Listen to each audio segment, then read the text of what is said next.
చెప్పండి, ఈసారి గణేష్ ని ప్రత్యేకతలు ఏంటి, ఎలాంటి కార్యక్రమాలు జరుగుతున్నాయి? సో రేపు తొలి పూజకి ఎవరు ఆహ్వానించారు, ఎవరెవరు రాబోతున్నారు? చూడండి, మేము గవర్నర్ గారిని వారితో పాటు గౌరవ ముఖ్యమంత్రి గారిని ఇద్దరిని ఇన్వైట్ చేశాము. అదేవిధంగా హైదరాబాద్ సిపి గారిని కూడా ఇన్వైట్ చేశాము. అందరికి మేము ఇన్విటేషన్ ఇచ్చాము. కానీ మొదటి పూజ మాత్రం ఉదయం 10 గంటలకు పూజ ఉంటుంది. పండితుడు మహాదేవ శర్మ గారు, రంగనాథాచార్యులు దాంతో పాటు మోహన్ పంత్ గారు ప్రతి సంవత్సరం వాళ్ళే పూజ చేస్తారు. మరి ఏంటంటే ప్రపంచం మొత్తం వినాయక చవితి అంటే అందరి దృష్టి ఖైరతాబాద్ వైపు ఉంటుంది. ఇది భక్తుల వినాయకుడు.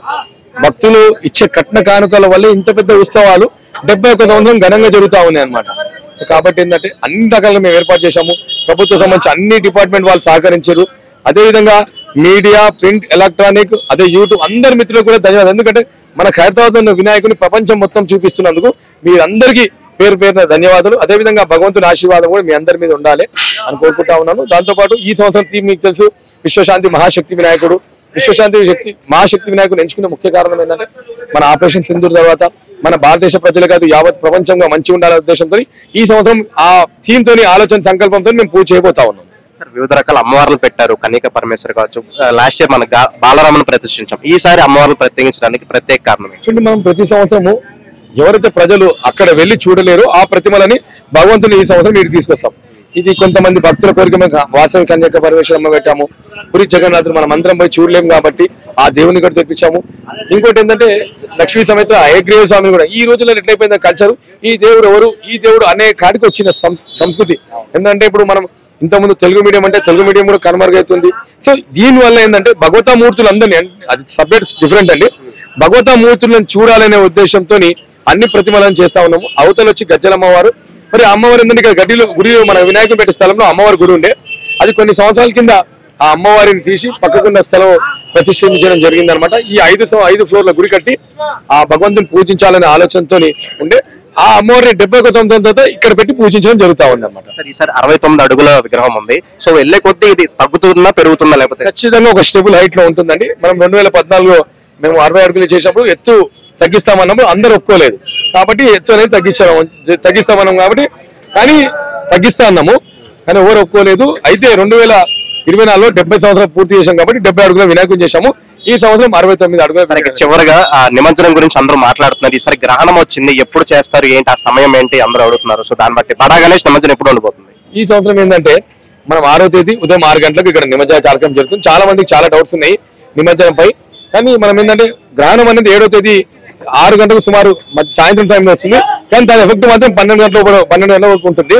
అయితే మనం ఏంటంటే ఎవరైనా 12 గంటల 7వ తేదీ 12 గంటల లోపల నిమజ్జనం చేయాలి. Thank you sir. సో అందరికీ నమస్కారం. వినాయక చవితి సంబరాలు అయితే స్టార్ట్ అయిపోయినాయి. ప్రస్తుతం మనం ఖైరతాబాద్ బడా గణేష్ దగ్గర ఉన్నాము. సో ప్రస్తుతం మనం ఖైరతాబాద్ ఉత్సవ కమిటీ కన్వీనర్ గారు మనతో ఉన్నారు. సో ఒకసారి ఏర్పాట్లు ఎలా జరుగుతున్నాయి, ఈసారి ప్రత్యేకతలు ఏంటి, సో తొలి పూజలు ఎవరు పాల్గొనబోతున్నారు, ఇలాంటి అంశాలన్నీ కూడా మనం సార్తో అడిగి తెలుసుకుందాం. నమస్కారం సార్. నమస్కారం సార్, ఏర్పాట్లు ఎలా జరుగుతున్నాయి? సో రేపు తొలి పూజకి ఎవరు రానున్నారు, ఓవరాల్ గా ఇక్కడ ఏర్పాట్లు ఎలా జరుగుతుంది? మొట్టమొదటిగా భక్తి ఛానల్ ప్రేక్షకులకు అందరికీ నమస్కారము.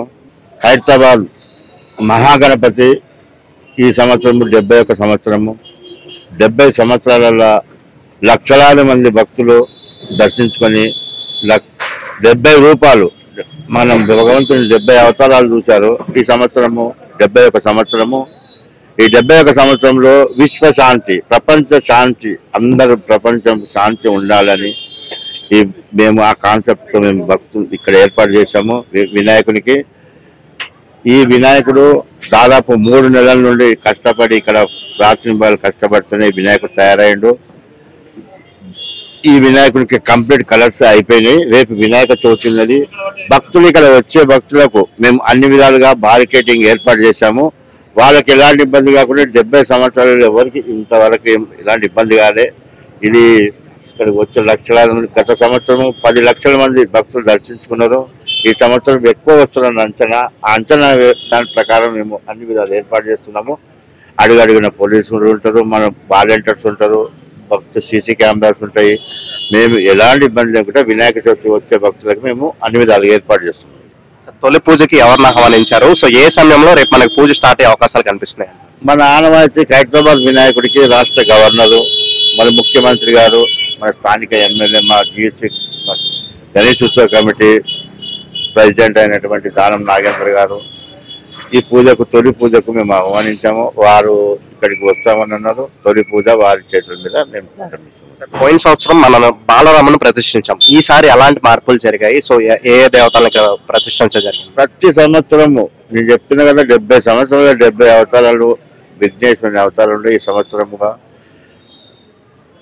కన్యకా పరమేశ్వరి ఒకవైపు గజలక్ష్మి దేవి, ఒకవైపు మన పూరి జగన్నాథ స్వామి, ఒకవైపు హైంగ్రీవ లక్ష్మీ సమేత హైంగ్రీవ స్వామి గారు, అట్లనే మధ్యలో విఘ్నేశ్వర భగవంతుడు, దాదాపు 69 అడుగుల వినాయకుడు.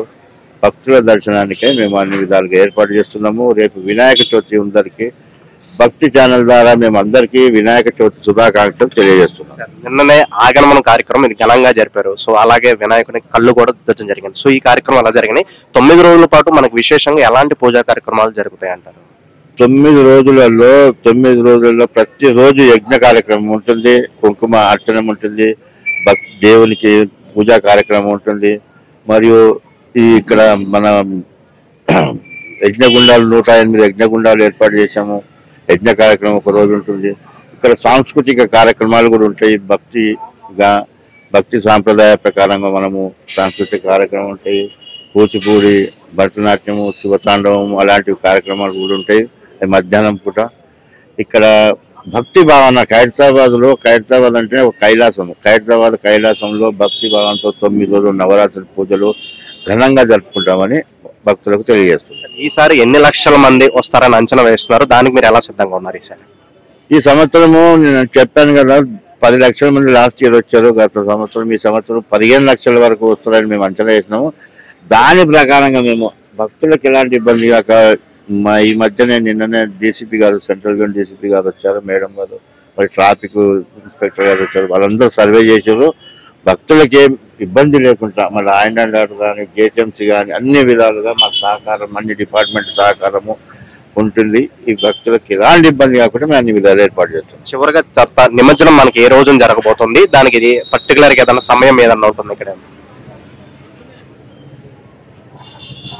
మన సాంప్రదాయ ప్రకారం, తెలుగు సాంప్రదాయ ప్రకారము మనం అనంత చతుర్దశి రోజు విఘ్నేశ్వరుడు నిమజ్జనం చేయాలి.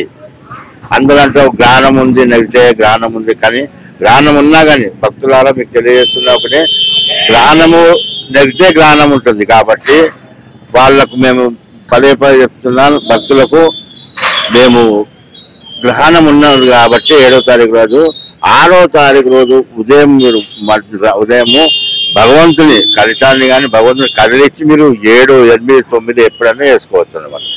మాత్రము అనంత చతుర్దశి రోజే వినాయకుడు నిమజ్జనం చేయాలని మనం చేసుకుంటున్నాం. మన బడా గణేష్ ఏ రోజు జరుగుతుంది? ఖైరతాబాద్ వినాయకుడు భక్తులారా, ఖైరతాబాద్ వినాయకుడు 6వ తేదీ రోజు మనము 11వ రోజు ఆ రోజు వినాయకుని నిమజ్జనము ఉదయం 7 గంటలకి ఇక్కడ నుండి బయలుదేరి ఉదయమే మధ్యాహ్నం 2 గంటలు 1 గంట 2 గంటల మధ్య నిమజ్జనం అయిపోతుంది. లాస్ట్ ఇయర్ కూడా మనకు చాలా మంది లక్షలాది భక్తులు వచ్చారు. వాళ్ళ నుంచి ఎటువంటి ఫీడ్బ్యాక్ తీసుకున్నారు? దాన్ని ఇప్పుడు ఎలా అమలు చేశారు మీరు? ఎటువంటి ఇబ్బందులు లేకుండా? ఎలాంటి ఇబ్బంది లేదు. నాకు చెప్పాను కదా, మన దగ్గర ఏమి ఇబ్బంది లేదు. వాళ్ళు కోరిక మీదనే మనం ఏర్పాటు చేస్తాము.